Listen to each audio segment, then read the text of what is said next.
स्कंद पुराण में काशी खंड में वृतांत आता है कि छाया सुत श्री शनिदेव ने अपने पिता भगवान सूर्यदेव से प्रश्न किया कि हे पिता, मैं ऐसा पद प्राप्त करना चाहता हूं जिसे आज तक किसी ने प्राप्त नहीं किया। हे पिता, आपके मंडल से मेरा मंडल 7 गुना बड़ा हो, मुझे आपसे अधिक 7 गुना शक्ति प्राप्त हो। मेरे वेग का कोई सामना नहीं कर पाए, चाहे वह देव, असुर, दानव या सिद्ध साधक ही क्यों न हो। आपके लोक से मेरा लोक 7 गुना ऊंचा रहे। दूसरा वरदान मैं यह प्राप्त करना चाहता हूं कि मुझे मेरे आराध्य देव भगवान श्री कृष्ण के प्रत्यक्ष दर्शन हों तथा मैं भक्ति ज्ञान और विज्ञान से पूर्ण हो सकूं। शनिदेव की यह बात सुनकर भगवान सूर्य प्रसन्न तथा गदगद हुए और कह, बेटा, मैं भी यही चाहता हूं कि तू मेरे से 7 गुना अधिक शक्ति वाला हो। मैं भी तेरे प्रभाव को सहन नहीं कर सकूं, इसके लिए तुझे तप करना होगा। तप करने के लिए तू काशी चला जा, वहां जाकर भगवान शंकर का घनघोर तप कर और शिवलिंग की स्थापना कर तथा भगवान शंकर से मनवांछित फलों की प्राप्ति कर ले। शनिदेव ने पिता की आज्ञानुसार वैसा ही किया और तप करने के बाद भगवान शंकर के वर्तमान में भी स्थित शिवलिंग की स्थापना की, जो आज भी काशी विश्वनाथ के नाम से जाना जाता है। और कर्म के कारक शनि ने अपने मनोवांछित फलों की प्राप्ति भगवान शंकर से की और ग्रहों में सर्वोपरि पद प्राप्त किया। मोक्ष देने वाला एकमात्र गृह है शनि। शनि ग्रह के प्रति अनेक आख्यान पुराणों में प्राप्त होते हैं। शनि को सूर्य पुत्र माना जाता है, लेकिन साथ ही पितृशत्रु भी। शनि ग्रह के संबंध में अनेक भ्रांतियां और इसलिए उसे मारक, अशुभ और दुख कारक माना जाता है। पाश्चात्य ज्योतिषी भी उसे दुख देने वाला मानते हैं, लेकिन शनि उतना अशुभ और मारक नहीं है जितना उसे माना जाता है, इसलिए वह शत्रु नहीं मित्र है।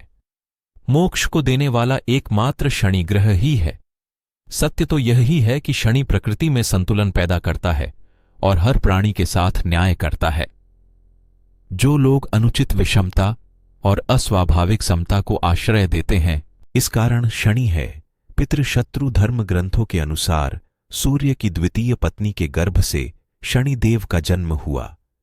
जब शनिदेव छाया के गर्भ में थे, तब छाया भगवान शंकर की भक्ति में इतनी ध्यानमग्न थी कि उसने अपने खाने पीने तक सुध नहीं थी, जिसका प्रभाव उसके पुत्र पर पड़ा और उसका वर्ण श्याम हो गया। शनि के श्याम वर्ण को देखकर सूर्य ने अपनी पत्नी छाया पर आरोप लगाया कि शनि मेरा पुत्र नहीं है।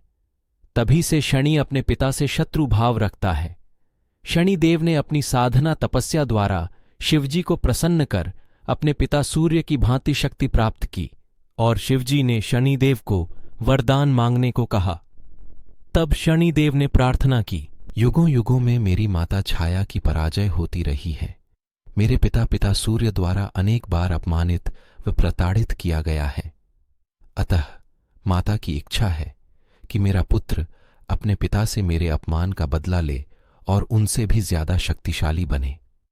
तब भगवान शंकर ने वरदान देते हुए कहा कि नवग्रहों में तुम्हारा सर्वश्रेष्ठ स्थान होगा।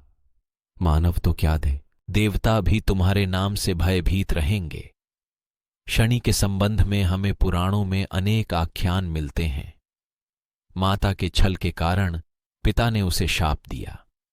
पिता अर्थात सूर्य ने कहा, आप क्रूरतापूर्ण दृष्टि देखने वाले मंदगामी ग्रह हो जाए।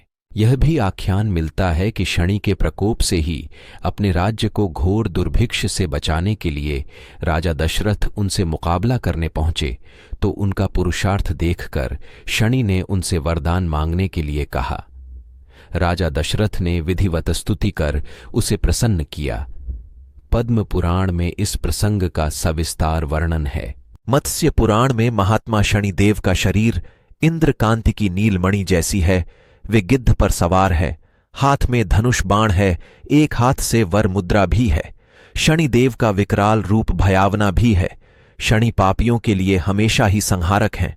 पश्चिम के साहित्य में भी अनेक आख्यान मिलते हैं। शनिदेव के अनेक मंदिर हैं। भारत में भी शनिदेव के अनेक मंदिर हैं, जैसे शिंगणापुर, वृंदावन के कोकिला वन, ग्वालियर के शनिश्चराजी, दिल्ली तथा अनेक शहरों में महाराज शनि के मंदिर हैं। वीडियो अच्छी लगी हो तो मेरे चैनल को लाइक और सब्सक्राइब कर दें। मैं ऐसे ही कंटेंट आपके लिए लाता रहता हूं। फिर मिलेंगे एक नेक्स्ट वीडियो में कुछ रोमांचक बातों के साथ।